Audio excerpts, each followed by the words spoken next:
ఒక మంచి గొప్ప కార్యక్రమాన్ని ముందు తీసుకెళ్తున్న మనడు ఎర్ర సత్యనారాయణ గారికి, గౌరవనీయులు వెనుకబడిన కులాలే నా ఊపిరి, వెనుకబడిన కులాలకి రాజ్యాధికారులు రావాలని కోరుకున్న అన్న కృష్ణన్న గారికి, ఎంపీ గారికి, గౌరవనీయులు మా అన్న మోసం చరణ గారికి, వేగరించిన గౌరవ పెద్దలు మా బుజ్జ కృష్ణన్న గారికి, నాగుల శ్రీనివాస్ గారు అడ్వకేట్ గారికి, గౌరవనీయులు నీళ్ళ వెంకటేష్ గారికి, నందగోపాల్ గారికి, వేముల రామకృష్ణ గారికి, రామకోటి గారికి, రామూర్తి గారికి, వెంకన్న గౌడ్ గారికి, దుర్గయ్య గౌడ్ గారికి, నారాయణ గారు, కంది గారికి, రాజేంద్ర దయచేసి అన్యదా భావించకూడదు.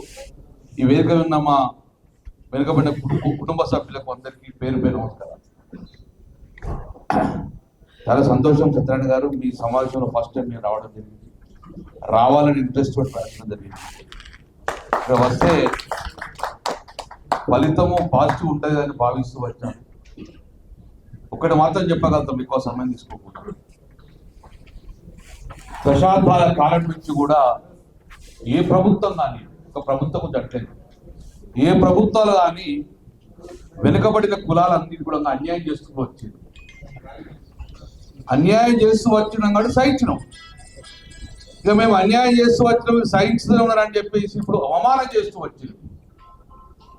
అన్యాయాన్ని సహించడం, అవమానాన్ని సహిస్తామా అన్నది ఒక క్వశ్చన్ మార్క్. అన్యాయాన్ని సహిస్తూ వచ్చినాం. ఈరోజు మిమ్మల్ని అవమానపరుస్తున్నా కూడా మీరు మమ్మల్ని ఏం చేయలేరు అన్న విధంగా ఈరోజు ప్రభుత్వం పోతా ఉన్నది. అంటే ఒక్కటి మాత్రం గుర్తుపెట్టుకోండి, మొన్న ఎలక్షన్లలో, సర్పంచ్ ఎలక్షన్లో ఒక కోర్టు ఆధారం అని చెప్పేసి 42% రిజర్వేషన్ తప్ప నేను ఎన్నికలకు పోను అని చెప్పేసి బహిరంగంగా ముఖ్యమంత్రి రేవంత్ రెడ్డి ప్రకటించింది. నమ్మకం వదిలిండే, చేస్తాడు కావచ్చు ఆశాలు. కానీ ఎక్కడ కూడా ఏ సంఘం కూడా సడి తప్పు లేదు, నన్ను ఏం చేస్తారు అని చెప్పేసి ఏదో ఒక కారణం చెప్పేసుకొని మేము 42% ఇవ్వలేకపోతున్నా బీసీలకు అని చెప్పేసి సర్పంచ్ ఎన్నికలకు వేయదు. మొన్న మీరు చూస్తే చాలా బాధాకరం. సర్పంచ్ ఎన్నికలలో బీసీ రిజర్వేషన్ 17.5% మాత్రమే వచ్చింది. 17.5% మాత్రమే వచ్చింది. 42% వేయింది, 32 వేయింది, 25 వేయింది. మొన్న లెక్కలు వేస్తే ఎస్సీకి దామాచ ప్రకారం తీసేస్తే, ఎస్సీకి దామాచ ప్రకారం తీసేస్తే మిగిలింది 17.5% మాత్రమే ఈ రోజు రావడం జరిగింది. నేను నా కాన్సెన్స్ లో మొత్తం లెక్కలు వేస్తే 42% కాదు కదా, 17% మాత్రం వచ్చింది. ఎందుకు 17% వచ్చిందంటే ఎస్సీకి ఎంతమంది ఉంటే అంతమంది సీట్లు కేటాయించడం, ఎస్టీ కేటాయించడం, మిగతాది 50% మించద్దు అంటే 17% నుంచి 18% మాత్రమే ఈరోజు రావడం జరిగింది. ఆ ఎన్నికల్లో పోయిన సరే, భగవంతుడు ఉన్నాడు, ప్రజల మన ఉన్నాడు కాబట్టి మెజార్టీ స్థానాలు కూడా మనం కైవసం చేసుకున్నాం కాబట్టి. అది కాదుగా మేము కోరుకున్నది. మేము ఏం కోరుకున్నాము, 42% అంటే 32, ఇప్పుడు జిల్లా పరిషత్ చైర్మన్ ఉన్నాయి, 42% మాకు కేటాయించండి. ఏది ఇస్తారు? 122 మున్సిపాలిటీలు, 8 కార్పొరేషన్లు, జిహెచ్ఎంసీ చూడంగా ఈరోజు రిజర్వేషన్ రాజేయండి. అందులో 42% మా ఏవో కేటాయించండి, అందులో మేమే పోటీ చేస్తాం, మా వాళ్ళు మా బిడ్డలే పోటీ చేస్తాం. ఆ విధంగా కావాలని చట్టం చేస్తే చేస్తాము అని చెప్పేసి ఈరోజు నేను అసెంబ్లీలో జూబ్లీహిల్స్లో గెలిచాను. నేను బీసీ రిజర్వ్ లేకుండా నేను సర్పంచులు చేసిన, ఇక నన్ను ఎవడు అడ్డుకుంటాడు అని చెప్పేసి మళ్ళా రేపు అసెంబ్లీ పెడుతుంది. 29వ తారీఖు అసెంబ్లీ పెడుతుంది. ఏమని పెడుతుంది అసెంబ్లీలో ఎజెండా? ఎలా వెళ్ళాలి బీసీ రిజర్వేషన్కు కోర్టు అడ్డు చెప్తుంది కదా, నేను ఎలా వెళ్ళాలా అని చెప్పేసి మాట్లాడతాడు. మళ్ళీ మన అందరం ఇట్లే సంఘాలు హాల కూర్చొని మాట్లాడతాం, ఆ ఎన్నికలు పోతా ఉంటాం. నేను ఒక్కటి మాత్రం చెప్పగలితే, దయచేసి ఇంత పెద్ద సంఘం ఉన్నాయి కదా, 29 అసెంబ్లీ కదా, ఎందుకు నడవనిద్దాం అసెంబ్లీ? మనం ఎందుకు నడవనియాలి? ముందు మనం 2 గేట్ల కాడ కూర్చుంటే పోతారు ఎవరన్నా? ఒక్కటే మాట అంటాం, మా రిజర్వేషన్ చేయండి, మా రిజర్వేషన్ తేల్చినాకనే నువ్వు అసెంబ్లీ సమావేశం ఏర్పడితే అసెంబ్లీ సమావేశం పెడతాడు. మళ్ళీ ఎవరు గమలకంలాగా మాట్లాడాలి. ఇదే చెప్పుకుంటాం. తమిళనాడు తరహా, బీహార్ తరహా మొత్తం చెప్తా ఉంటాం బీసీలకు సంబంధించిన ఇష్యూ.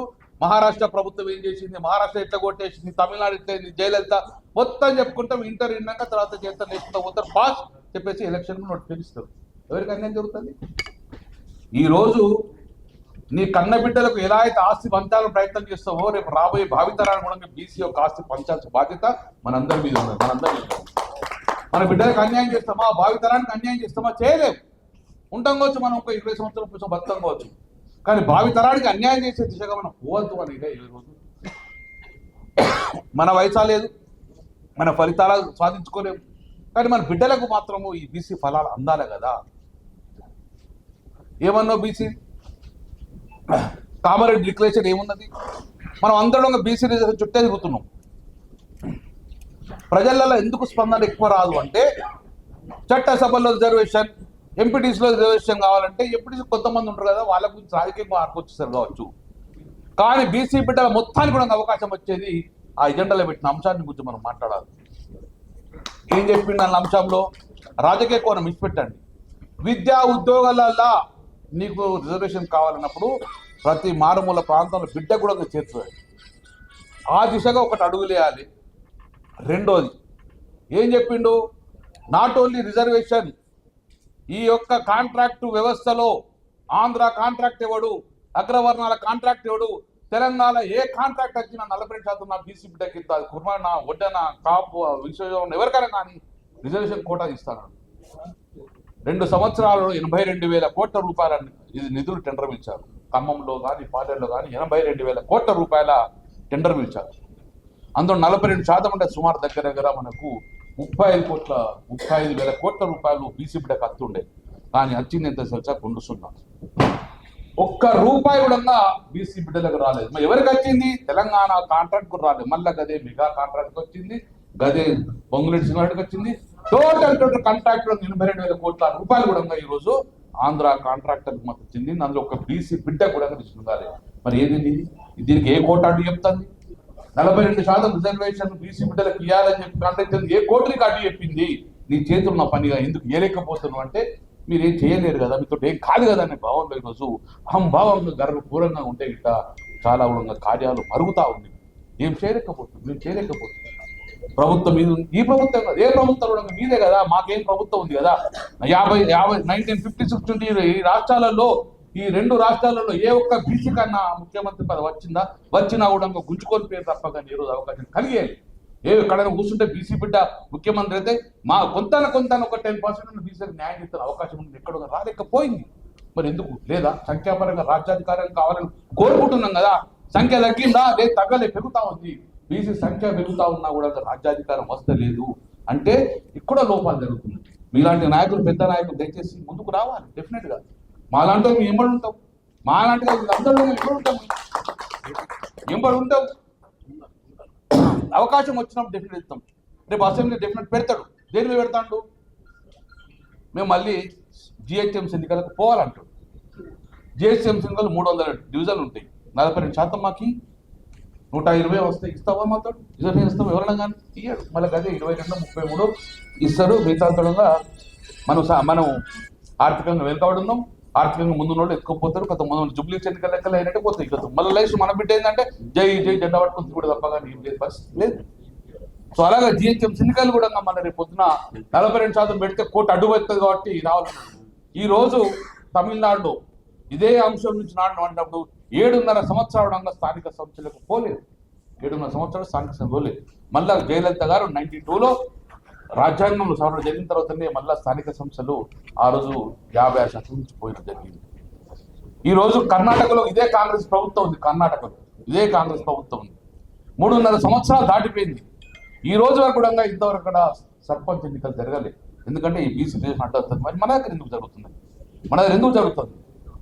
ఏమున్నది? అది కాదు కదా, నువ్వు మాకు 42% ఇచ్చాక ఎన్నికలు పోవాలి. అదే ఒక నినాదంతో పోవాలి. 40% మాకు ఇవ్వండి, ఎన్నికలు ఓన్లీ. ఎన్నికలు పెద్ద సమస్య కాదు.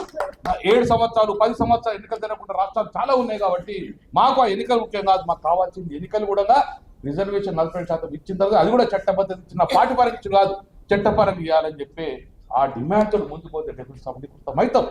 కానీ ఇప్పటి కూడా మనం తేలుకోకపోతే అసెంబ్లీ నడుతూ ఉంటాయి, పార్లమెంట్ నడుతూ ఉంటాయి, అన్ని నడుతూనే ఉంటాయి. కానీ మనం మాత్రం ముందుకు పోలేని పరిస్థితి ఉంది. కాబట్టి దయచేసి అన్యత భావించకుండా నేను ఒక నమ్మకం, I have a lot of confidence in you, all of we have a lot of confidence in you. మీద నమ్మకం ఉన్న కాబట్టి వచ్చిన కాబట్టి ఈ నమ్మకం మనమే కాదు, కింది ప్రజానికానికి నమ్మకాన్ని మమ్ము చేయకుండా పోరాటం చేయవలసిన బాధ్యత మనందరికీ. కాబట్టి పోరాటం చేస్తే డెఫినెట్ గా సక్సెస్ అవుతాము. ఆ పోరాటం కూడా ఎట్లా అంటే వెరీ అగ్రెసివ్ గా ఉండాలి. ఈ సమావేశం చేస్తాం, మనందరం సమావేశం చేస్తాం. ఉన్నమి చేసుకోరు. ఏ పేపర్లో ఈ ఫోటో ఏ పేపర్లో రాదు. అదే మేము ఉన్నాం కాబట్టి నమస్తే తెలంగాణ మాకు తెలుపుతుంది. కానీ ఏ పేపర్లో కూడా మీకు మీకు ఈ మ్యాటర్ రాదు. ఫోటో వస్తుంది ఎక్కడన్నా. బీసీల మీటింగ్ అంటే ఎక్కడ వస్తుందా? రాదు. ఏ పేపర్ రాదు. మనం రాసుకున్న తప్పక పేపర్ రాదు. ఈ 4 కూడా మాకు కాదు.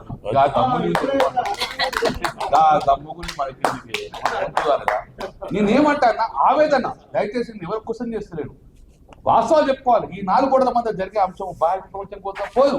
ఎప్పుడు పోతే ప్రపంచానికి రాని మనందరం పోయి దేవుని వస్తే మేము పడి గేట్ 1 కాడ కూర్చుందాం. ఎట్లా పోతావా నువ్వు? మా బిజినెస్ అమౌంట్ చేసినట్టు పో. అట్లా పెట్టు. War should be perfect. ఆ పర్ఫెక్ట్ గా అగ్రెసివ్ గా పోతే definite you will get the result వస్తుంది. ఉంటుంది 2 కొడతారు, 3 రోజులు కొడతారు, 4 కొడతారు. అంతకంటే కొట్టలేరు కదా. అంశం సీరియస్ కదా. ప్రజల కోసం చేసింది. మేము కూడా కాలు కొట్టు 2 కాలు 2 కాలు కొట్టేసి పోలీసు దేనికోసం ప్రజా ఉద్యమం గురించి కూడా. అట్లనే డెఫినెట్ గా రేపు మన భావి తరాము బంగారు భవిష్యత్తు కోసము 42% కావాల్సిన బాధ్యత ఉన్నది.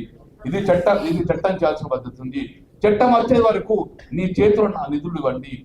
ప్రతి బడ్జెట్ లో 20,000 కోట్లు బీసీలకు ఇస్తా అన్నాడు. 1,00,000 కోట్ల ఊటి బడ్జెట్ పెడతా అన్నాడు.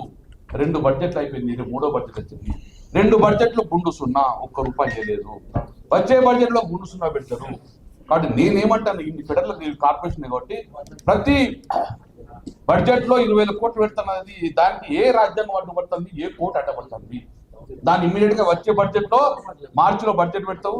దానికి 20,000 కోట్లు బీసీలకు కేటాయించండి. మా కృష్ణ తెలుసు ఏ బడ్జెట్ ఎంత ఉంటుందో. మా మసూల్తానికి తెలుసు ఏ బడ్జెట్ ఉంటుందో. 20,000 కోట్లు నీ చేతిలో ఉన్నది. రేపు జిహెచ్ఎంసీ మేయర్ అవుతుంది.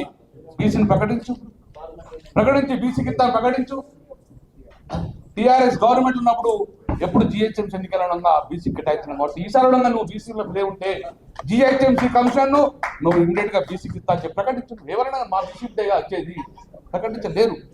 ఆ ధైర్యం రాదు, కనైతే రాదు. మళ్ళీ ఎవరో కూర్చుని పెడతాం మాకు తెలియదా? సో ఇప్పుడు నీ చేతిలో ఉన్నది equal to minister, RTC corporation chairman ఉంటుంది. దాన్ని బీసీ కేటాయించు.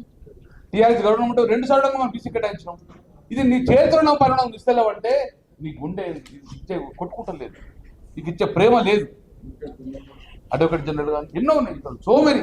అవి ఇచ్చే ఎందుకు ధైర్యం వస్తలేదు? ఏమనంటే కోర్టు చెప్పింది, నేను 40% ఇవ్వలేవు. దీనికి ఏ కోర్టు చెప్పింది? నీ చేతిలో ఉన్న పనులు కదా, ఎందుకు ఇవ్వలేకపోతున్నావు అంటే మనసు రాదు, ప్రేమ రాదు, ఒక విద్వేషం. 4 కలిస్తే మళ్ళీ రేపు రాజ్యాధికారం సీటు గుంజుకొని భావన అవుతుందా? ఇవాళ అవుతారేమవుతుంది? బీసీకి రాజ్యాధికారం రాకుండా ఉంటుందా? చైతన్యవంతులు అయినాం కాబట్టి రాజ్యాధికారం వస్తుంది. సంఖ్యాపరంగా రాజ్యాధికారం కోరుకుంటాం కాబట్టి డెఫినెట్ వస్తుంది. సో నేను ఎక్కువ సమయం తీసుకోకుండా దయచేసి విఘ్నులను మీరందరూ అంతా మనం మాట్లాడు కాదు. కింద మారుమూల ప్రాంతం మా వాళ్ళు ఏం మాట్లాడుతున్నారు, ఎప్పుడు వెళ్తారా అని అర్థాన్ని భావనలో అగ్రెసివ్గా ఉన్నారు, ఆవేశంగా ఉన్నారు. వాళ్ళ ఆవేశం కంట్రోల్ చేస్తారు. సో డెఫినెట్ గా ప్రజా ఉద్యమం చేద్దాం. రాజకీయాలు శాశ్వతం కాదు.